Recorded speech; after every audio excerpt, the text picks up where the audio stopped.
عادي بايع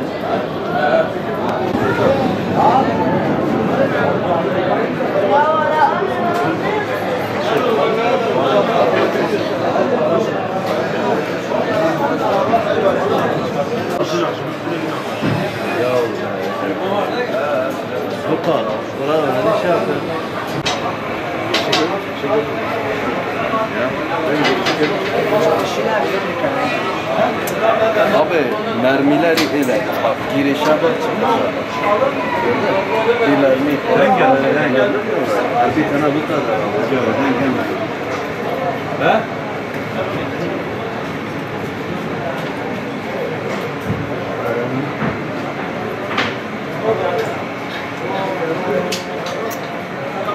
Ben 15 yıldır burada esnafım mesela, yani bu 2 ay içerisinde çok büyük sıkıntılar yaşandı bu süre içerisinde mesela yani.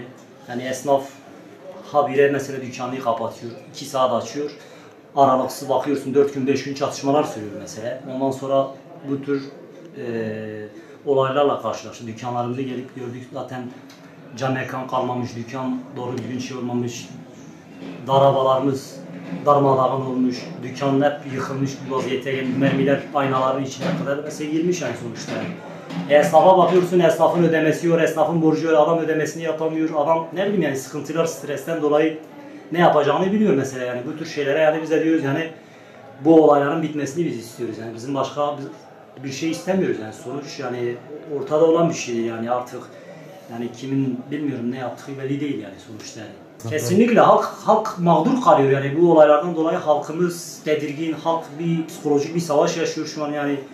Bakıyorsun çocuklara bakıyorsun, çocuklar yani ne bileyim yani küçük bir patlama sesinden bakıyorsun diyor bomba patladı mesela yani. Bu tür şeyleri de görüyoruz mesela. Çoluk çocuğumuz mesela ben 2 aydır mesela evimi çıkarmak ev almışım kendime mesela yani dedim su içinden yani bu olaylardan daha önce yani bu olayla hiçbir alakası olmadan önce çıkmaya çalıştım çıkaramadım mesela eşyamı falan çıkaramadım.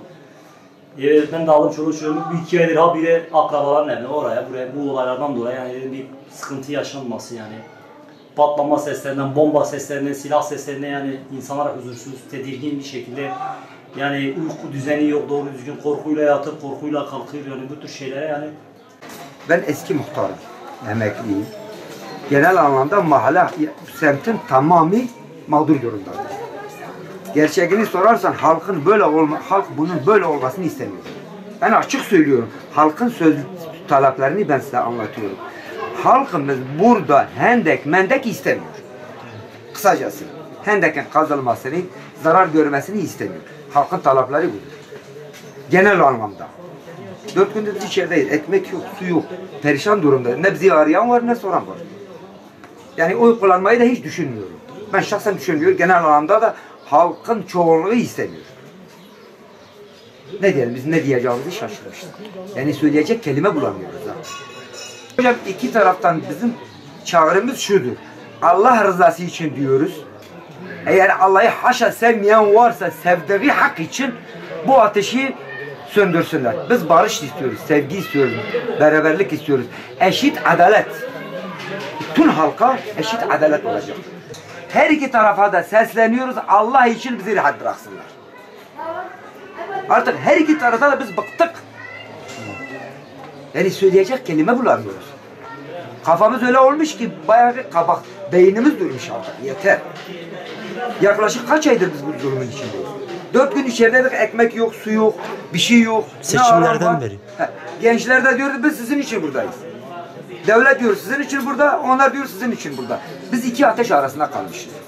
Her iki tarafa da bizim ricamız diyoruz ki bu barışı sağlasınlar, masaya otursunlar, konuşsunlar.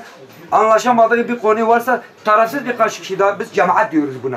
Masanın etrafına toplantı her 4 partide. Her 4 parti bir araya gelmeden bu iş çözülmez.